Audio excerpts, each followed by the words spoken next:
2023년 보건 문제입니다.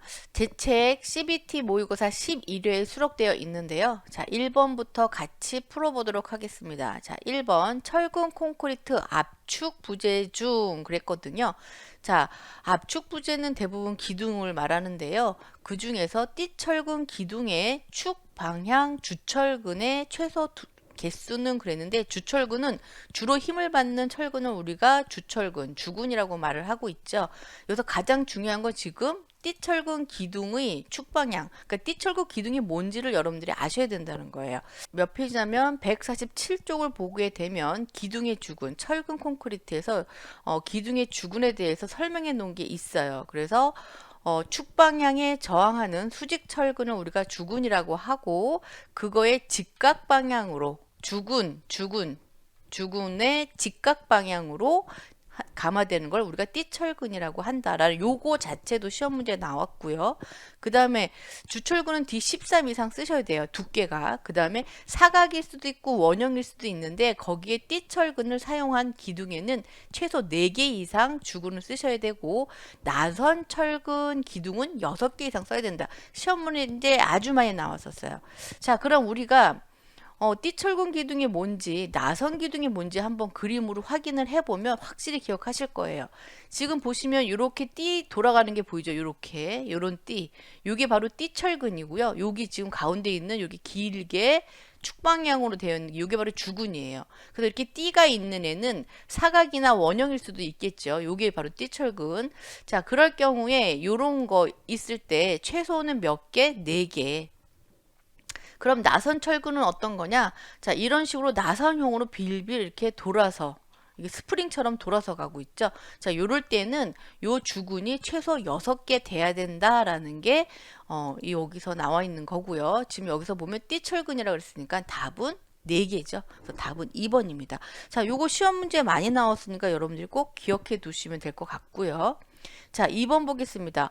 어느 목재의 중량을 달았더니 50g이었다. 자, 얘는 말리지 않은 상태, 그냥 생목일 때 50g이었대요.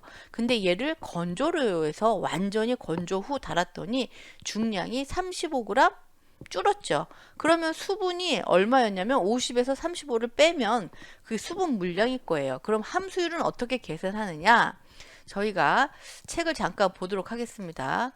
책 우리 207쪽을 보면 함수율 계산식을 제가 써놨는데요.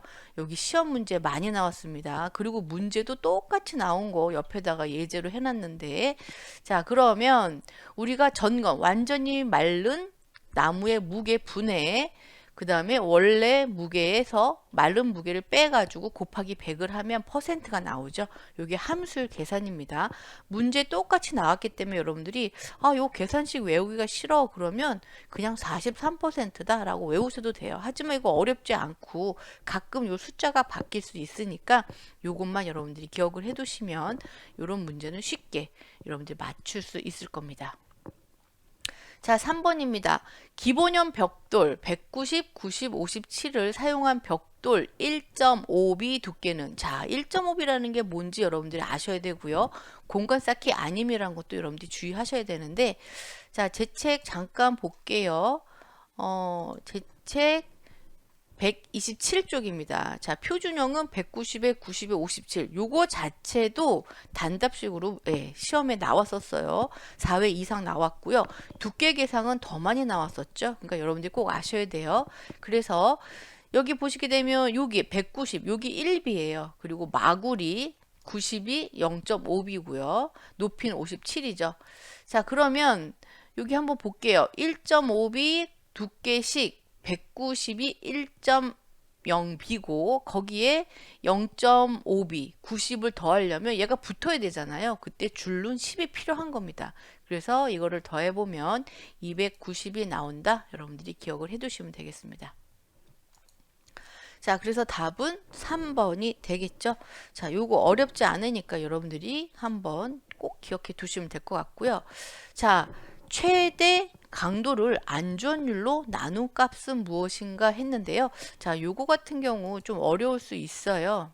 그래서 제가 요 안전율 같은 경우는 시험에 3번 정도 나왔는데요. 한번 볼게요. 건물에 작용하는 하중에 대한 건물이 저항하는 능력을 비율로 나타내며 건물이 파괴될 확률을 말한다. 자, 이렇게 돼서 무슨 얘기냐면 안전율은 최대 강도, 그러니까 얘가 극한에서 얼마만큼 강도를 했을 때 내가 버티느냐, 그 안전율이 높을수록 좋은 거예요. 그래서 철근 같은 경우는 안전율이 3에서 3.5고요. 콘크리트는 3에서 4예요. 그러니까 우리가 허용 강도 또는 허용 응력인데 버틸 수 있는 그 응력의 최대한 극한 강도 또는 최대 강도라고 하죠. 그게 높을수록 안전율은 높을 수가 있는 거죠. 자, 그래서 우리가 계산하는 건 나오지 않습니다. 저희 시험에는 그냥 안전율이 뭐와 뭐를 나눈 값이냐 물어봤기 때문에 저희는 허용 강도, 얘가 얼마나 버틸 수 있는지 허용 응력 정도 여러분들이 생각을 해주시면 됩니다. 그래서 답은 1번이 되겠습니다. 자, 점토의 톱밥이나 분탄을 혼합하여 소성시킨 것으로 절단 못치기. 자, 점토에다가 톱밥도 넣고 당연히 분탄 등을 섞었으니까 이거 톱질도 가능하겠고 절단도 가능하겠죠. 그래서 얘 같은 경우는 가공성이 우수하고요. 방음도 되고 흡음도 좋은 경량벽돌이 무겁지 않다라는 거예요. 자, 요거 같은 경우는 답이 다공벽돌입니다. 그래서 답은 3번인데 저희 책 보게 되면은 237쪽입니다. 자, 다공지 벽돌 시험에 몇 번 나왔죠? 많이 나왔습니다. 요런 거는 여러분들이 그냥 맞춰주셔야 돼요. 그래서 다공지 벽돌 설명이 쫙 나 있는데 점토에 톱밥, 목탄가루 등 혼합해서 성형한 벽돌이고 비중이 되게 가볍죠. 1.2에서 1.5 정도 된 경량 벽돌이고 그 다음에 톱질 못 받기 가능하고요. 단열, 방음성 좋고 나 강도는 약하다. 요거까지 여러분들이 알아두시면 될 것 같습니다. 자, 나머지 문제가 나와도 여러분들 충분히 맞출 수 있는 다공지 벽돌이다. 자, 우리가 이제 6번을 한번 보도록 할까요? 6번. 자, 6번. 다음 중 수화열 발생이 적은 시멘트로서 원자로 차폐용 콘크리트 제조에 가장 적합한 시멘트는 그랬어요. 자, 원자로에 사용한다 그러면 대부분 납이 좀 들어가 있어야 우리가 원자로 방사능을 막거나 그렇겠죠. 차폐용 콘크리트이기 때문에 좀 무거워야 돼요. 그래서 대부분 여기서 무겁다라는 느낌은 누구죠? 중용열 포틀랜드 시멘트죠. 답은 1번이 되겠습니다. 자, 책 한번 보도록 할게요. 223쪽인데요. 중용량 포트렌트 시멘트 어때요? 시험 문제 아주 많이 나왔었죠. 그래서 얘 같은 경우는 뭐 이런 설명들은 여러분들이 한번 읽어봐 주시면 될 것 같고요. 여기 보면 수화율이 작아요. 그래서 크랙도 잘 안 가겠죠. 그리고 수축률도 매우 작기 때문에 구조체, 뭐 댐이라든가 아니면 메스 콘크리트 그런 큰 구조물에 적당하고 방사능 차폐용으로도 우리가 사용한다. 처음에 발생하는 강도는 낮지만 장기 강도로 갈수록 강도가 커진다는 것까지 여러분들 같이 이해해 주시면 될 것 같고 용도 댐 방사능 차폐용 콘크리트, 메스 콘크리트 사용한다라 같이 여러분들이 기억을 해 두시면 요거 같은 게 시험 문제 많이 나왔기 때문에 여러분들이 관여도 풀면서도 꼭 기억해 두셔야 될 문제입니다. 자, 그래서 답은 1번이 되겠고요. 자, 7번입니다. 트러스 구조에 해당하지 않는 거 그랬어요. 자, 와렌 트러스, 하우 트러스, 플랫 트러스, 케이블 글자만 봐도 여러분들은 그냥 맞출 수 있어야 됩니다. 케이블 구조면 끈 같은 생각이 들죠? 책 한번 잠깐 제 책 볼게요. 몇 페이지냐면 185쪽인데요.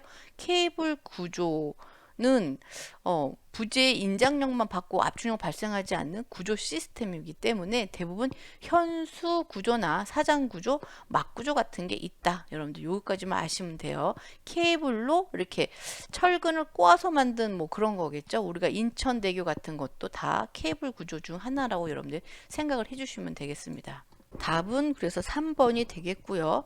자, 혼화제에 대한 기능에 해당하지 않는 것은 그랬습니다. 자, 혼화제랑 혼화제가 있습니다. 그래서 여러분들이 기억해야 되는 거, 이 혼화제는 화학 제품 또는 약품, 약제, 이렇게 우리가 약을 많이 먹을 수는 없잖아요. 어떤 조그만 거를 먹어서 우리가 기능이 좋아지거나 뭐 그런 용도일 때 이 혼화제 같은 경우도 마찬가지예요. 화학 제품이기 때문에 한 1% 미만으로 들어가야만 경화도 촉진되고 아니면 또 초기 경화도 지연시키고 그 다음에 시공연도도 향상시키고 뭐 그렇죠.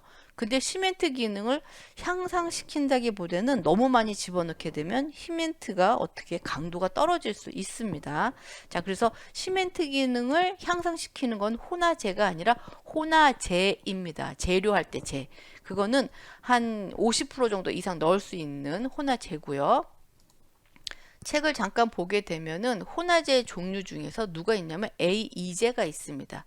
자, 요거 책 225쪽 보게 되면 혼화제하고 혼화제를 구분해서 놨으니까 여러분들 꼭 한번 읽어봐 주세요. 그래서 콘크리트 압축 강도는 감소합니다. 너무 많이 넣게 되면 그 다음에 부착 강도도 감소하고. 그래서 얘 같은 경우는 약재처럼, 아니 그렇기 때문에 화학 제품처럼 적게 집어넣어서 우리가 재료를 쓰는데 불편하지 않게 뭐 그런 식으로 넣는 거다라고 여러분들 기억을 해 두시면 되겠습니다. 자, 다음 9번인데요. 열 가소성 수지가 아닌 것은 그랬습니다.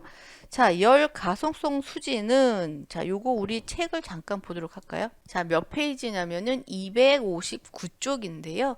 자, 열 가소성 수지 같은 경우는 우리가 재활용 할 수 있는 게 열 가소성 수지예요. 그래서 열을 한번 가해서 가속이 생기고요. 그 모형 썼다가 다시 또 우리가 녹여서 또 우리가 사용할 수 있는 게 열 가소성 수지입니다. 그래서 얘 같은 경우는 요 닐자가 좀 많이 들어가요. 염화 비닐 아니면 폴리에틸 할 때 닐틸자 또는 초산 비닐 요런 글자가 들어가기 때문에 요런 게 들어가면 열 가소성 수지다라고 여러분들이 기억을 해 두시면 될 것 같습니다. 자, 여기서 닐자 들어가는 게 누구예요? 예, 염화 비닐, 그 다음에 초산 비닐, 아크릴, 릴도 들어가죠. 자, 요소 수지는 들어가지 않기 때문에 답은 4번이 되겠습니다. 요거를 다 기억하는 건 좀 어려운데 이렇게 하면 우리가 아닌 것은 찾아내기가 되게 쉬워요. 그래서 여러분들이 이렇게 기억을 해두시면 될 것 같습니다. 자, 10번입니다. 자, 요거 그림으로도 출제가 잘 되는데 철근의 피복 두께는, 자, 2023년 같은 경우 무슨 뭐 자의, 뭐 순살자의라는 말도 막 나오듯이 철근을 많이 빼먹는 경우도 있고 철근이 노출되는 경우도 있고 막 그래요. 되게 피복 두께가 중요하거든요. 이 철근이 노출되면 공기랑 이렇게 접합해서 철근이 부식될 수 있어요. 그래서 노출되지 않게 막아주는 게 우리가 피복 두께인데, 당연히 이 주근에 힘 받는 애까지가 아닙니다. 이 늑근 또는 이 띠철근도 되게 중요한 철근 중에 하나이기 때문에 어디까지? 늑근 또는 띠철근까지의 거리가 바로 피복 두께가 되는 겁니다. 그래서 답은 A가 되겠죠. 답은 1번이 되겠습니다. 자, 제 책 한 몇 페이지냐면 145쪽인데요. 거기에 이렇게 잘 나와 있죠. 그래서 피복 두께는 주근이 아니라 누구다?